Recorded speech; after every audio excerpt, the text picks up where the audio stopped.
एक दुष्ट शक्ति की कहानियां जो हमेशा के लिए कुएं की गहराई से बंधी हुई हैं, जैसे कोई अदृश्य हाथ आपको खींचने की कोशिश कर रहा हो। बहुत समय पहले की बात है। कहानी यह है कि एक शक्तिशाली राक्षस खुद का एक स्मारक बनाना चाहता था।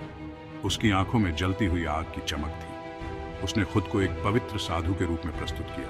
उसकी उपस्थिति में एक अजीब सी ठंडक थी। उसका असली रूप धर्म के वस्त्रों के नीचे छिपा हुआ था। उसकी आंखें अंधेरे में चमक रही थीं, जैसे किसी भयानक रहस्य को उजागर करने के लिए तैयार हों। हफ्ते महीनों में बदल गए। बावड़ी के अनावरण की प्रतीक्षा बढ़ती गई। राजा अधीर हो गया। वह भव्य रचना को आकार लेते हुए देखने के लिए तरस गया। उसके मन में संदेह पैदा होने लगा। क्या साधु सचमुच वही था जो वह होने का दावा करता था? राजा ने अपना वादा तोड़ने का फैसला किया। एक रात वह निर्माण स्थल की ओर बढ़ा। उसका खून ठंडा हो गया। यह एक ग्रोटेस्कली मॉन्स्ट्रस बीइंग था। राजा के विश्वासघात से क्रोधित राक्षस ने अपना क्रोध उगल दिया। जमीन फट गई और हवा में डार्क एनर्जी की गड़गड़ाहट हुई।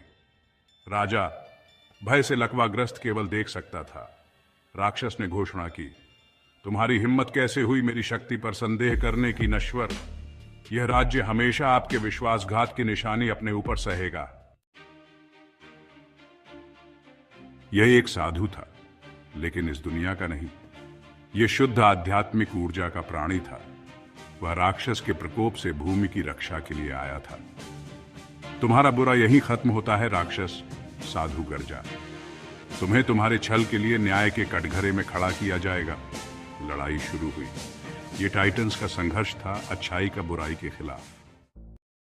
राजा, जिसकी जान बच गई थी, अपने कार्यों के लिए पश्चाताप से भर गया। उसने अभिशाप को रोकने की उम्मीद में बावड़ी को सील करने का आदेश दिया। राक्षस का द्वेष पहले ही कुएं के पत्थर में समा चुका था। लोगों ने रात के बाद अजीबोगरीब घटनाओं के बारे में फुसफुसाते हुए सुना। कहानियों और बावड़ी से जुड़े डर के बावजूद हमेशा ऐसे लोग थे जो अज्ञात के रहस्यों की ओर आकर्षित होते थे। पर्यटक, साहसी और रोमांच चाहने वाले चेतावनियों को अनदेखा करते हुए इसके रहस्यों को उजागर करने की चाहत में कुएं की गहराई में चले गए। वे घंटों तक भटकते रहते थे। हवा में भय और निराशा के साथ घना होता जाता था। अंत में सतह पर वापस अपना रास्ता खोज लेते थे।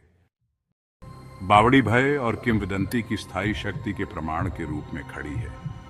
यह एक ऐसी जगह है जहां हमारी दुनिया और अगली दुनिया के बीच का पर्दा पतला होता है, और जब तक राक्षस के अभिशाप को नहीं तोड़ा जाता, तब तक बावड़ी हमेशा के लिए अंधेरे की जगह बनी रहेगी। कुछ लोग बावड़ी की गहराई में गए और फिर कभी नहीं देखे गए। उनका गायब होना हमेशा रहस्य में डूबा रहा।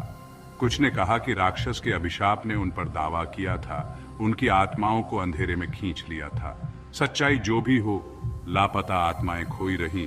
उनकी नियति हमेशा के लिए शापित बावड़ी के साथ जुड़ी रही। साधु दिव्य शक्ति से लैस लड़े। उसने राक्षस के हमलों को टाल दिया। राक्षस खुद को बेजोड़ पाया। राक्षस ने अपनी शक्ति बावड़ी पर एक अभिशाप में डाल दी। यह कुआं हमेशा के लिए अंधेरे का प्रवेश द्वार होगा। जो कोई भी रात में इसके पास जाएगा, उसे मौत से भी बदतर भाग्य का सामना करना पड़ेगा।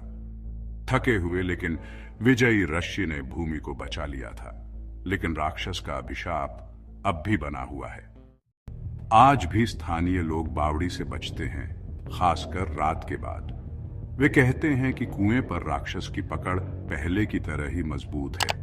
कहानियां एक चेतावनी के रूप में काम करती हैं, जो पीढ़ी दर पीढ़ी चली आ रही हैं। राक्षस का अभिशाप वास्तविक है, और यह उन लोगों को फंसाने की प्रतीक्षा करता है जो इसकी शक्ति को कम आंकते हैं।